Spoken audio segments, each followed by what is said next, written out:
Richard's speech this evening is that he will be giving a speech on Zoom to lots of local UK Liberal Democratic Party activists over the next month or two. There could be 5 or there could be 50 people. He needs to explain his role and also how he can help them. And he needs to inspire them to campaign for the May 2021 elections. And now, without further ado, we're going to hand over to Richard Murphy with a speech entitled Time for Change. All yours, Richard. Anthony, thank you very much. And thank you everyone for inviting me along today. It's been great to sort of sit in on your really lively and engaged meeting. I've now got 5 to 7 minutes to talk a little about this very important campaign that we have coming up in May 2021. So I've been selected as your candidate for Police and Crime Commissioner for Hampshire and the Isle of Wight. And I'll talk a bit about what that means for you in a couple of minutes. But first, people generally ask me, what is a police crime commissioner? And the second very important question, can we win? So first of all, what is a police and crime commissioner? This was a role invented about 8 years ago. It's elected, and the best way to explain it is that the chief constable of the area is responsible for delivering policing, but the police and crime commissioner has a role to set the strategy for the 5,000 people, the £400 million that will be spent on the policing of Hampshire and the Isle of Wight. As Lib Dems, we disapprove of this role and would abolish it if we could, because it puts too much power in the hands of one individual. But if we're going to have too much power in the hands of one individual, let's make it a Liberal Democrat.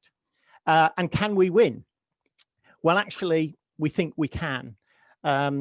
May 21 could be quite a change election.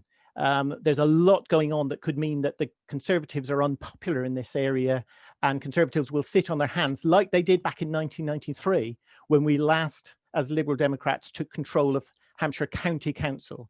So the idea is that we could ride that tide to win not just the county, but actually to win the Police and Crime Commissioner as well. There is a strange voting system.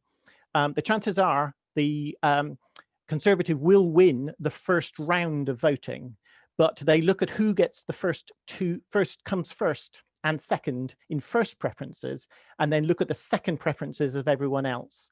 And so if I can come second with those first preferences and then get the transfers from Labour and from other parties, I can be elected the Police and Crime Commissioner in next May. It's a challenge. No Liberal Democrat has done it anywhere in the country so far. But we believe here in Cambridge and in a couple of other places, there is a real chance. So why am I doing this? It is a huge job policing all of this area. It's got 2 major cities, a huge amount of rural area, and an island. It's such a challenge. My background is as a senior partner in an international firm of actuaries, advising global businesses on the managing of their business, working with unions, working with workforces to deliver change. And after 30 years, I decided to step back from that and get involved in some other roles. I am a volunteer for Pancreatic Cancer UK. I'm hoping to do some work with Southampton University. But for the next 6 months, I'll be dedicating myself to campaigning to be Police and Crime Commissioner, but also to support you in your elections to try and get elected either at district or at county level. My focus is very much on crime prevention, to really change the direction, to focus on young people, steering them away from crime, focusing on the victims of crime, and also supporting our police who are under enormous pressure, actually working out what systems, what training, what we can put in place to support them in doing that really crucial role. So what does this all mean for you? You're sitting there. Well, actually, I'm somebody who's a ferocious campaigner and always have been. I've looked back and I've knocked on 4,500 doors in the last 3 years.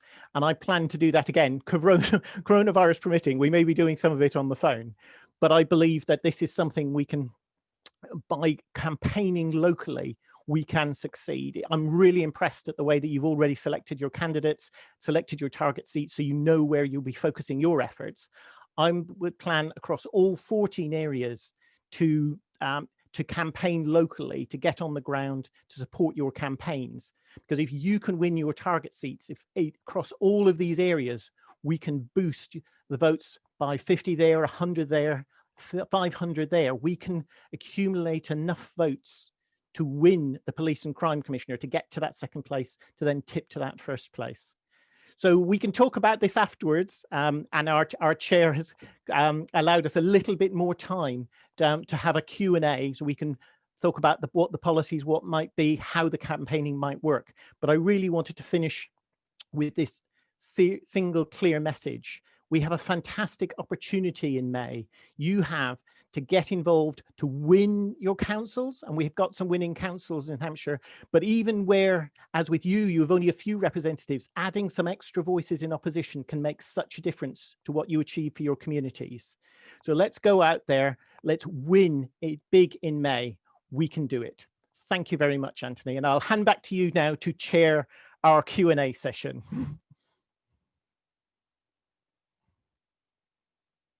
Leslie Seymour, who's going to evaluate Richard Murphy.